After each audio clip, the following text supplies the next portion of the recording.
मेरी अपनी व्यक्तिगत जिंदगी की कहानी है। मेरी जिंदगी के संघर्ष का वो एक स्वर्णिम पुरुष है जिसने मुझे जीना सिखाया, जूझना सिखाया।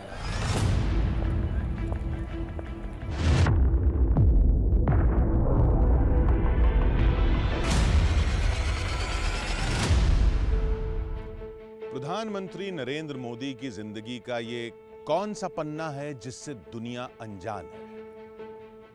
क्या ये कहानी इस पथ से जुड़ी हुई है, या ये कथा 7 दशकों से राजनीति की रपटीली राहों पर चलने वाले नरेंद्र मोदी की? नमस्ते, मैं हूं किशोर रजवाणी। ये सड़क भारतीय राजनीति की तारीखी विरासत की गवाह है, लेकिन अब इस पथ की शक्ल नई है, नाम नया है, पहचान नई है। यह सड़क कर्तव्य पथ है, जहां से गुजरने पर इत्तफाकन ही नरेंद्र मोदी की संघर्ष गाथा की गूंज सुनाई नहीं दी। कर्तव्य पथ के नवनिर्माण के शिल्पकार नरेंद्र मोदी ही हैं, लेकिन उनके चौंकाने वाले संघर्ष की कहानी क्या है? 7 मिनट उस व्यक्ति को समय मिला, मैं कल्पना नहीं कर सकता। इससे बड़ी बात मेरे जीवन में हो ही नहीं सकती।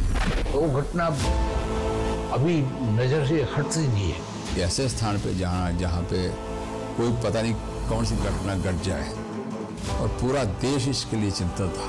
जो भी प्रधानमंत्री होगा आज से 25 साल के बाद, जो भी प्रधानमंत्री होंगे, वो जब झंडारोहण करते होंगे तो मैं आज विश्वास से कहता हूं, वो अपने भाषण में जिन सिद्धियों का वर्णन करेंगे वो सिद्धियां वही होगी जो आज देश संकल्प कर रहा है।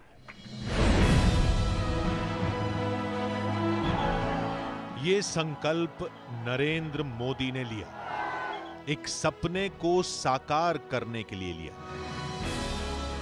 ऐसा सपना जो आने वाले कल को गढ़ने की ताकत रखता है, जो बीते हुए कल में उलझी तमाम तारीखों से बुना है। भारत पर एक आरोप है, पता नहीं क्या कारण है कि भारत बड़े सपने देखने की आदत नहीं रखता है। सपने ही नहीं है तो संकल्प की संभावना कहां से आएगी? कुछ सपने ऐसे बुलबुले जैसे होते हैं, कुछ इस जलधार की तरह जिससे बुझती है असंख्य जनों की प्यास। नरेंद्र मोदी ने ऐसे ही सपने से जुड़ा सवाल पूछा था जिससे बदलाव की बयार आए। नरेंद्र मोदी ने पूछा था कि हम भारतीय सपने क्यों नहीं देखते। उनके इस सवाल का जवाब पूरे देश ने दिया।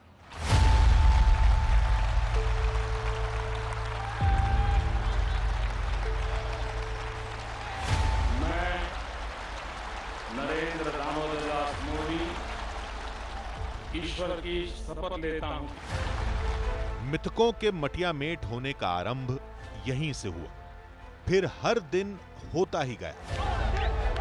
बदलाव नाम में दिखा, काम में दिखा। कर्मयोगी नरेंद्र मोदी के प्रयासों का प्रतीक है ये सेंट्रल विस्टा, ये नया संसद भवन, ये भारत मंडपम।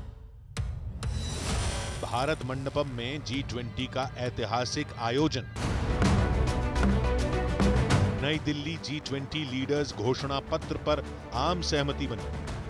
रूस और यूक्रेन जैसे धुर विरोधियों ने भारत की पहल को एक सुर में सराहा।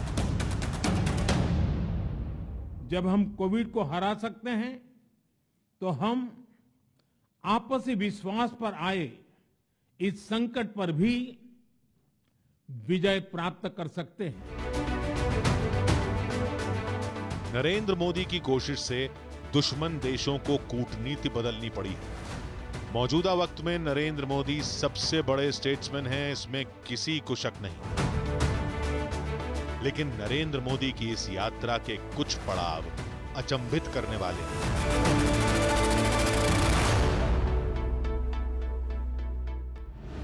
नरेंद्र मोदी के प्रधानमंत्री बनने के बाद 7RCR 7 लोक कल्याण मार्ग बना।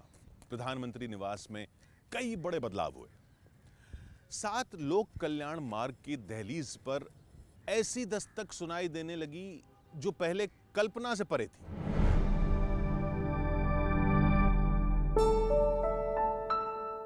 सूरज की पहली किरण के साथ एक किसान पदयात्रा पर निकले।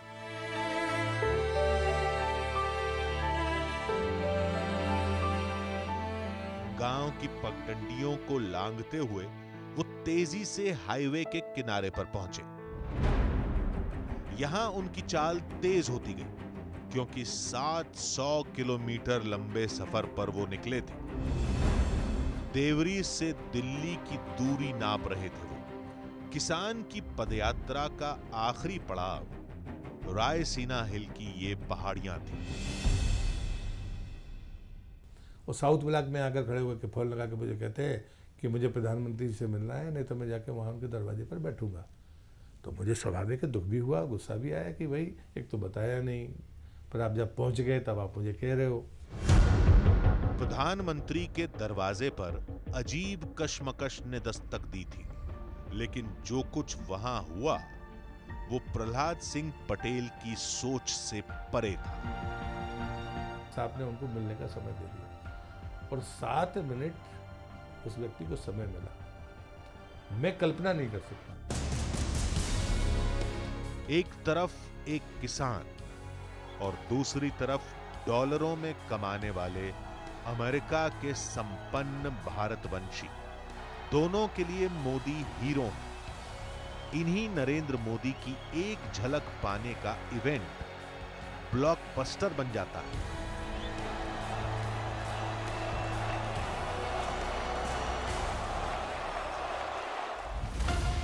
ऐसा क्यों होता है? क्योंकि यही तो है नरेंद्र मोदी का विस्तार। एक विस्तार और भी है, कड़े फैसले लेने वाले प्राइम मिनिस्टर से आम जन के लिए धड़कने वाले दिल के धनी नरेंद्र मोदी का विस्तार। नरेंद्र मोदी के जिन पहलुओं की चर्चा बहुत कम होती है, आज उनसे मिलते हैं। जब वो गुजरात के मुख्यमंत्री थे, तब उनसे संपर्क के लिए एक फोन कॉल ही काफी थी। एक बार देर रात उनके घर फोन की घंटी घंघनाई। मदद की गुहार मुंबई से आई। फोन करने वाले उदय कांगड़ के लिए वो कयामत की रात थी। उस रात करीब 8 बजे मुझे फ़ोन आया बड़ी बहन का मुंबई से कि भाई तुम्हारे जीजाजी की तबीयत बहुत सीरियस है, वो यहाँ मैं किसी को पहचानती नहीं हूँ, यहाँ का डॉक्टर को नर्स को बोलती, वो बोल रहे हैं कि आएंगे अभी आ रहे हैं। तो रोने लगी वो। किसी की जिंदगी और मौत का सवाल था। नरेंद्र मोदी ने रातों रात ऑपरेशन जिंदगी शुरू किया। बड़ी बहन का मुंबई से फ़ोन आया, किसका फ़ोन करवाया था?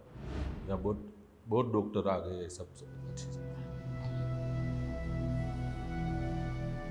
इससे बड़ी बात मेरे जीवन में हो ही नहीं सकती। नरेंद्र मोदी सबकी कदर करते हैं, इसके लिए उन्हें कष्ट ही क्यों न सहना पड़े। अमेरिका में बसे भरत बरई प्रधानमंत्री से जुड़े ऐसे ही एक वाकये को कभी भुला नहीं पाते। When he came in 2014, it was Chaitri Navratri and he was fasting.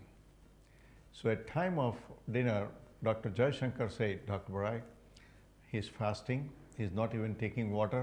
Let's not have this program because it will put unnecessary strain on him. And he called.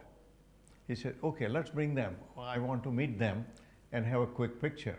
So he took picture with almost 700 guests, even while he was fasting.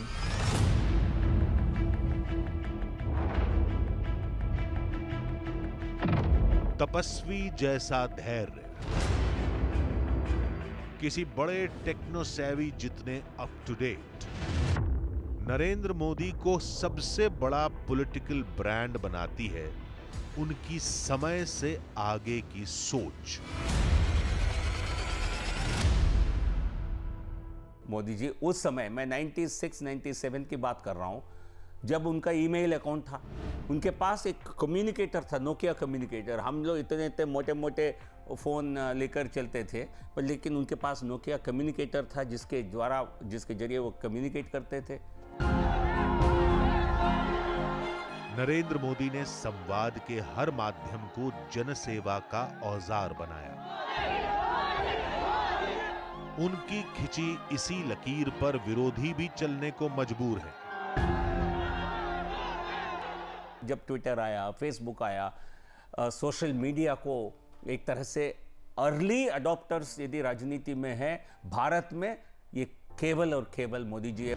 तकनीक ताकत का पर्याय होती है, लेकिन जब ऐसी तकनीक नहीं थी तब भी नरेंद्र मोदी को जानने वाले उन्हें अपना शक्तिपुंज मानते थे। भीषण आपदा में नौजवान नरेंद्र मोदी ने साहस के कई मिसाल कायम की, क्योंकि उनके एक आह्वान पर हजारों का हुजूम जुट जाता था।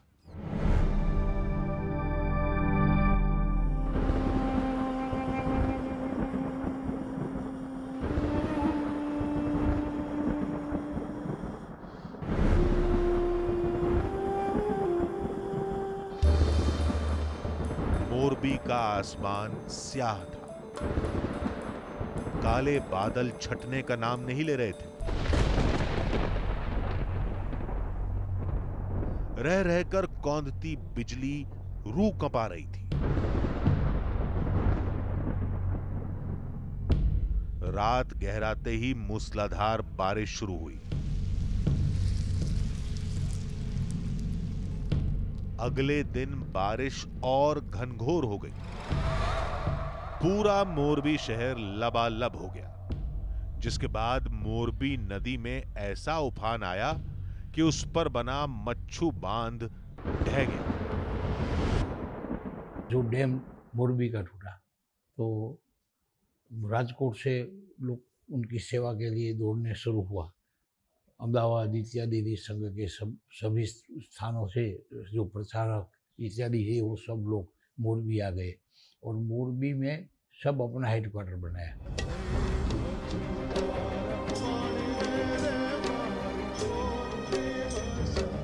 वो अगस्त 1979 की मनहूस दोपहरी थी। मोरबी शहर मुर्दों से पटा पड़ा था।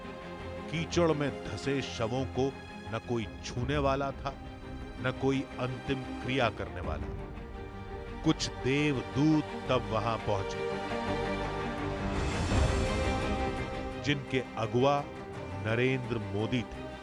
उन्होंने राहत बचाव का काम शुरू किया। आपदा की उस घड़ी में नरेंद्र मोदी का प्रतापी रूप देखने वाले नतमस्तक हो गए।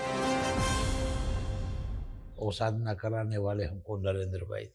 मैं इसीलिए नरेंद्र भाई को नतमस्तक झुकता हूँ। एक डेड बॉडी ऐसी फंसाई थी तो ये कोई जा नहीं सकते थे कि वो उनको देखने भी कोई तैयार नहीं होता, डर गए थे सब।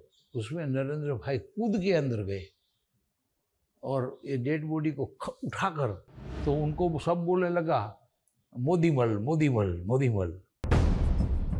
नौजवान नरेंद्र मोदी जोखिम मोल लेने से पीछे नहीं हटते थे। उन्होंने हुक्मरानों से टकराने का हौसला दिखाया। साल 1985 में घटना घटी। गुजरात में आरक्षण विरोधी आंदोलन चल रहा था। तब की माधवराव सोलंकी सरकार ने राज्य में कर्फ्यू लगा दिया। उन्हीं दिनों अहमदाबाद की ऐतिहासिक जगन्नाथ रथ यात्रा का अवसर आ गया। सरकार ने रथ यात्रा पर भी रोक लगा दी। आस्था पर हुई ये चोट नरेंद्र मोदी को बर्दाश्त नहीं थी। शूट एट साइड का कर्फ्यू लगाया। माधव सिंह सोलंकी की सरकार थी।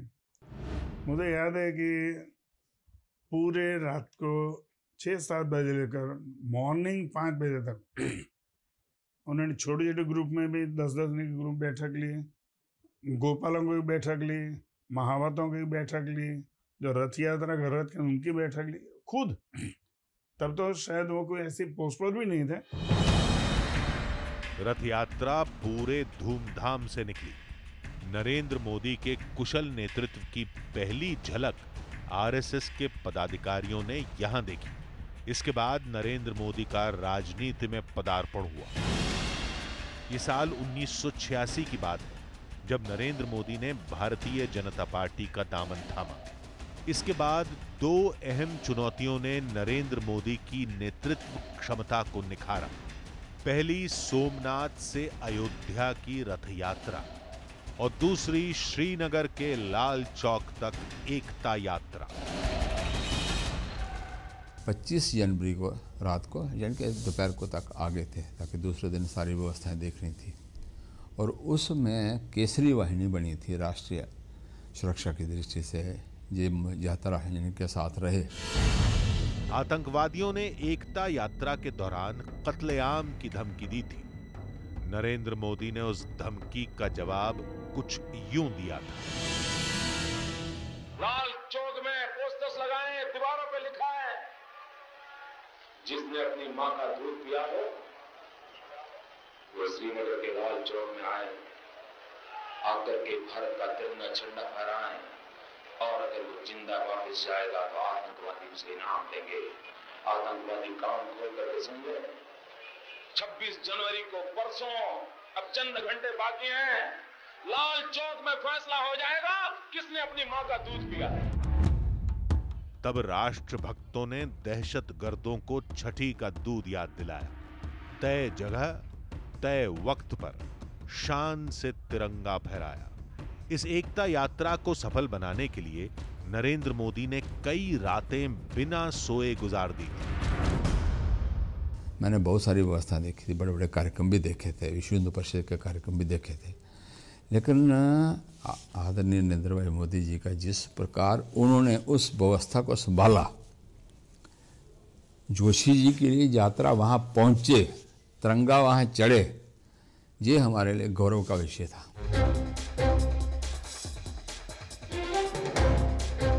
यही निडर नरेंद्र मोदी किसी पर अत्याचार होते नहीं देख पाते। बेंगलोर के अंदर एक ऐसा अनुभव हुआ, हमारी यात्रा के ऊपर हमारे जो मुखिया थे डॉक्टर मुरली मनोहर जोशी जी के ऊपर एक असामाजिक तत्व ने उनके ऊपर अटैक किया। हम 2-3 कार्यकर्ता हमेशा उनके साथ रहते थे, उसको हमने खींच के जनता के अंदर धकेल दिया। जनता ने उसको इतनी ज़बरदस्ती तरीके से मारा कि उसके शरीर के ऊपर काफ़ी घाव हुए, और पुलिस ने उसको बचा के जब स्टेज के ऊपर पीछे लेके आए तो उसकी हालत बहुत ख़राब थी, बहुत गंभीर थी। नरेंद्र भाई ने उस व्यक्ति को अपने हाथों से पानी पिलाया। प्रधानमंत्री नरेंद्र मोदी के समर्थक उन्हें कर्मयोगी कहते हैं। संस्कृति, धर्म, समाज के उत्थान को उनका ध्येय बताते हैं, क्योंकि काशी से केदार तक, अयोध्या से सोमनाथ तक के पवित्र धाम का कायाकल्प नरेंद्र मोदी के ही कार्यकाल में हुआ है।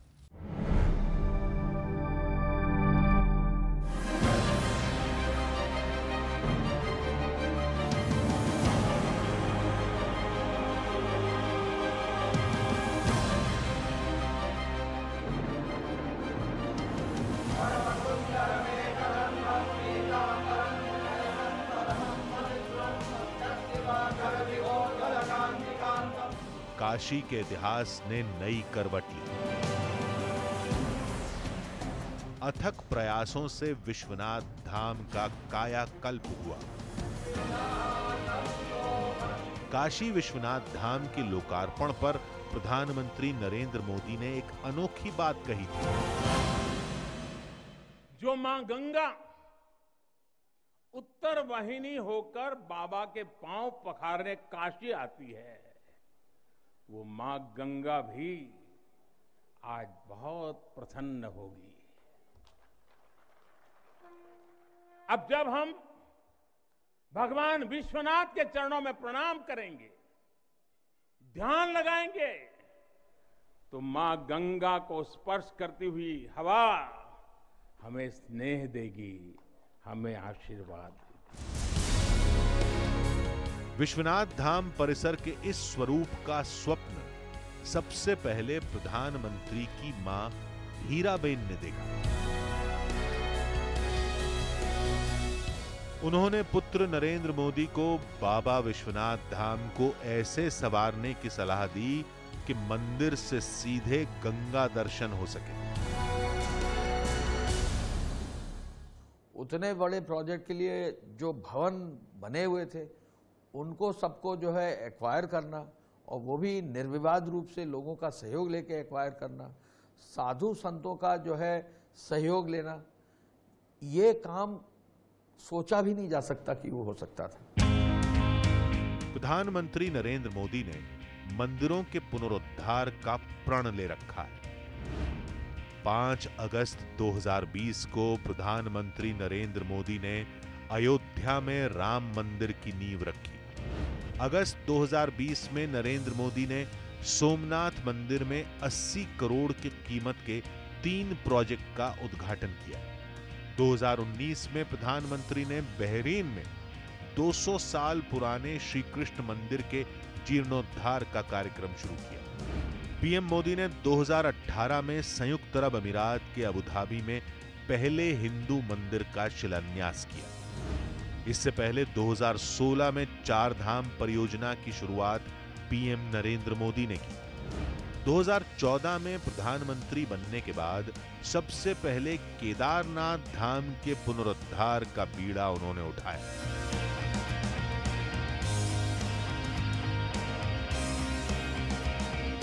कि सभी जगह बिना किसी टकराव के अपने अध्यात्मवाद की दृष्टि से कार्य को आगे बढ़ाना, चाहे काशी विश्वनाथ का कॉरिडोर हो, चाहे केदारनाथ का हो, चाहे अन्य मंदिरों का जीर्णोद्धार हो, सभी काम को आगे बढ़ाना, ये हम जानते हैं कि उनकी दूरगामी सोच और सांस्कृतिक राष्ट्रवाद के प्रति उनका समर्पण है। प्रधानमंत्री नरेंद्र मोदी के कार्यकाल में धर्म क्षेत्र में अविश्वसनीय कार्यों के साक्षी उन्हें सत्पुरुष के विशेषण से नवाजते हैं। लोकतंत्र में एक प्रधानमंत्री और धार्मिक गलियारों में उसके लिए स्वीकृति, मान्यता और सहमति पैदा हो जाए और पूरा संत समुदाय और पूरा भारत एक मत हो जाए, ये बिना आध्यात्मिक बल के हो नहीं सकता। तो मुझे ऐसा लगता है प्रधानमंत्री के स्वर में एक आध्यात्मिकता है, उनमें एक दैवीय स्वर है। धर्मार्थ के इन्हीं कार्यों ने आस्थावानों के दिलों में नरेंद्र मोदी का नाम चस्पा कर दिया। नरेंद्र मोदी की छवि सनातन परंपराओं के ध्वजवाहक की है, साथ ही एक प्रयोगधर्मी की भी। उनके प्रयोग अद्भुत होते हैं, तार्किक होते हैं, कुछ तो मार्मिक होते हैं।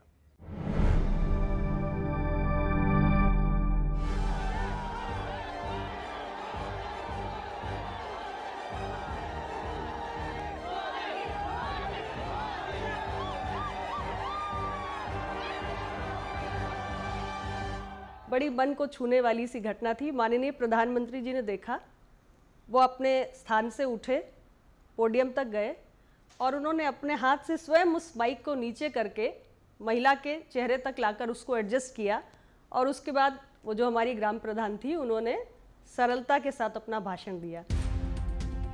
प्रधानमंत्री नरेंद्र मोदी ने आम और खास का भेद मिटाने का भरसक प्रयास किया है। पद्म पुरस्कारों को ही देखिए, राष्ट्र के गुमनाम अनन्य सेवकों को सम्मानित करने का नया रिवाज उन्होंने शुरू किया। तुलसी गाउड़ा, राहीबाई पोपरे, हरिकाला हाजब्बा और शिवानंद जी जैसी विभूतियों से देशवासियों का परिचय पहली बार हुआ। इसी तरह समाज में वंचित शोषित वर्ग के लिए वो व्याकुल हो उठते हैं। नीमाबेन भाकर से मिलिए, इनकी जिंदगी बदलने वाली नेक सलाह नरेंद्र मोदी की दी हुई है। वो हम लोगों को उन्होंने ही सिखाया कि जैसे आज हमारे घर में बच्चे पैदा हो रहे हैं, जन्मदिन मनाते हैं, केक काटते हैं, पैसा बहुत खर्च करते हैं, उसकी जगह उन्होंने हमको ये सिखाया कि तुम हर एक बच्चे को, तुम्हारे जैसे एक बच्चा हुआ तो एक बच्चे को, आदिवासी बच्चे को दत्तक लो और उनकी पढ़ाई का, खाने का खर्चा वो सब तुम उठाओ। प्रधानमंत्री की पारखी नजर का एक किस्सा केंद्रीय मंत्री जितेंद्र सिंह सुनाते हैं। प्रधानमंत्री ने स्वयं कहा कि आप मेरे कार्यालय के पीछे वाला भी हिस्सा देखिए, साउथ ब्लॉक में, वहाँ पे भी बहुत सारा जंक पड़ा है। Rightly so. जब हमने देखा नीचे हम गए जो बेसमेंट में, तो रास्ता ही बंद था, कॉरिडोर चोक्ड था। इन्होंने हमें कहा था कि आपको वहाँ पर कई जगह 3 टांगों वाली कुर्सी दिखेगी, 2 टांगों वाला मेज़ दिखेगा। और वाकई, और सब इतने उत्साहित हुए कि ना केवल हमें ये दिखे बल्कि मोबाइल पड़े हुए दिखे, कंप्यूटर्स के स्क्रीन पड़े, ख़राब हुए तो साहब के टेबल से उठा के वहाँ फेंक दिए। एंड कैन यू इमेजिन, उस सब को जब मार्केट में बेचा गया या डिस्पोज ऑफ किया तो we earn 62 crore which was deposited. प्रधानमंत्री नरेंद्र मोदी ने नौकरशाही में जितने प्रयोग किए उन्हें जमकर सराहा गया। टास्क मास्टर नरेंद्र मोदी के काम का अंदाज केंद्रीय मंत्री किरेन रिजिजू से जानिए। पहले तो डीजी कॉन्फ्रेंस में लोग एक दिन आते हैं, प्रधानमंत्री आधा घंटे के लिए आके भाषण देके खत्म होते थे। पहली बार प्रधानमंत्री 3 दिन साथ में रहे। दूसरी बार जो हुआ वो गजब की है। 5:30 बजे योग करना, फिर 7:30 बजे ब्रेकफास्ट टेबल में भी, ईच टेबल में उसमें आईबी के एक सीनियर ऑफिसर और 6 राज्य के डायरेक्टर जनरल ऑफ पुलिस, ऐसे करके जो टेबल है, खाने का टेबल है, वहाँ में भी किसी विषय का चर्चा। नरेंद्र मोदी के दौर में दिखावे और धौंस की सियासी परिपाटी का अंत हो चुका है। पूर्व केंद्रीय मंत्री मुख्तार अब्बास नकवी बताते हैं, लाल बत्ती कल्चर को प्रधानमंत्री ने एक झटके में खत्म किया। लाल बत्ती कल्चर, जो कि लाल बत्ती जो है वो नेताओं के रोब का एक प्रतीक बन गया था, वो लाल बत्ती कल्चर उन्होंने बंद किया। पीएम ने कहा जिसको उतारना उतारो, नहीं उतारना उतारो, हमारा केंद्र का मंत्री कोई नहीं लगाएगा। एक बार प्रधानमंत्री नरेंद्र मोदी ने संसद की कैंटीन में लंच किया था। उसी दिन पार्लियामेंट की कैंटीन में बड़ा बदलाव हुआ था। कैंटीन जो वहाँ एमपीज के लिए कैंटीन है पार्लियामेंट के अंदर, वहाँ चले गए अपना। बाहर जो लोग जो है, जो चीज़ जो है वो 100 रुपए की प्लेट खा रहे हैं, 50 की खा रहे हैं, और यहाँ पे 10 रुपए की, 8 रुपए की मिल रही है। क्या है, हम कौन से प्रिविलेज क्लास के लोग हो गए? ये बंद होना चाहिए। गरीबों के लिए जो है वो चीज़ जो है वो 50 की मिल रही है, और हम जो है वो 5 रुपए की खा रहे हैं। और एकदम उन्होंने सब्सिडी जो है उस दिन से क्लोज हो गई। प्रयास और प्रयोग की स्याही से नरेंद्र मोदी ने सियासी सफलता का अध्याय लिखा है। उनके दिए एक सरप्राइज से डॉक्टर के राधाकृष्णन गदगद हो उठे थे। 29th May 2014, our Prime Minister gave me 15 minutes of time, and that was the 3rd day of becoming the Prime Minister of this nation. लाल किले की प्राचीर से प्रधानमंत्री ऐसे मंत्र यूं ही नहीं देते। जय जवान, जय किसान, जय विज्ञान, जय अनुसंधान। यह कोई ऐसे ही नहीं मुंह से निकल जाते, ये बहुत सोच समझ करके उनके थॉट प्रोसेस से निकली हुई चीजें हैं जो उन्होंने इसको आगे बढ़ाया। यही तो उनका नेतृत्व है, यही तो उनकी सोच है। नरेंद्र मोदी की जिंदगी जितनी सामान्य नजर आती है उससे कहीं असाधारण है। आज की तारीख में वो दुनिया के सबसे लोकप्रिय लीडर हैं। दुनिया में जिन नरेंद्र मोदी का इतना मान है, एक कर्मयोगी के तौर पर उन्होंने कितनी मुश्किलें झेली, ये बहुत कम लोग जानते हैं।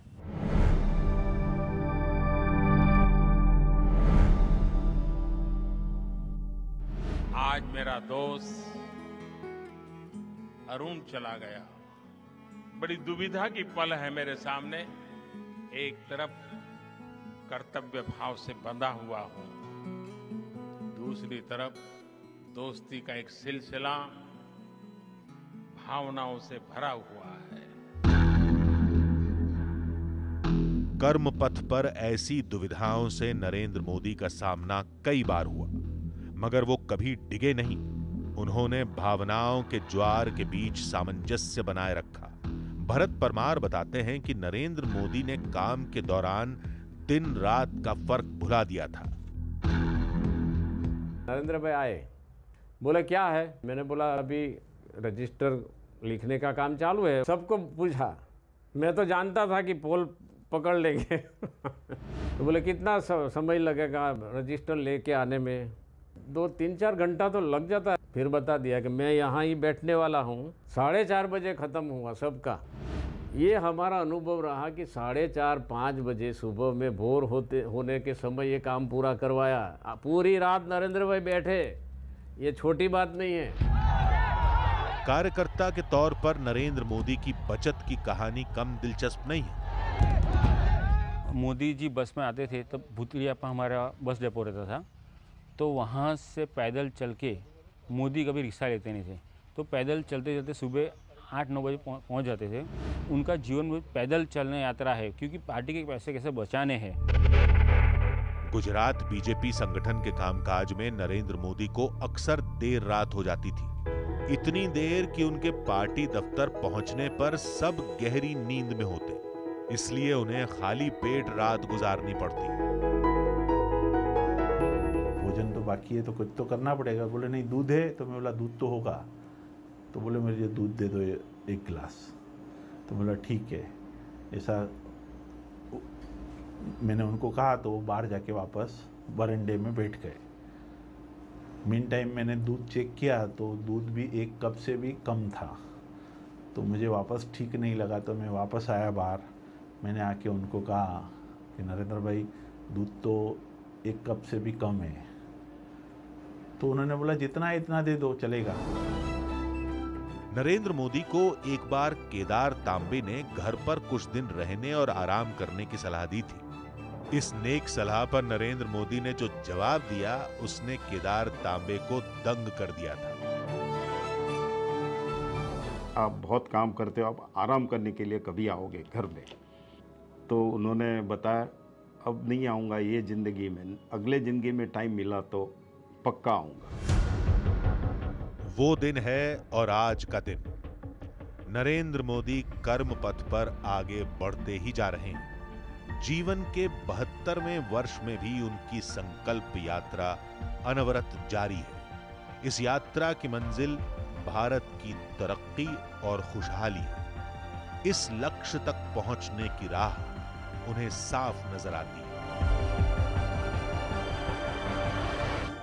भारतीय राजनीति में नरेंद्र मोदी सबसे भरोसेमंद नाम है, जन जन की उम्मीदों का नाम है, क्योंकि उनसे देशवासियों का मुस्तकबिल जुड़ा है। उनके संकल्प की सिद्धि हो, भारत विकसित राष्ट्र बने। सब मानते हैं ये होगा, यकीनन होगा, क्योंकि कर्म पथ पर नरेंद्र मोदी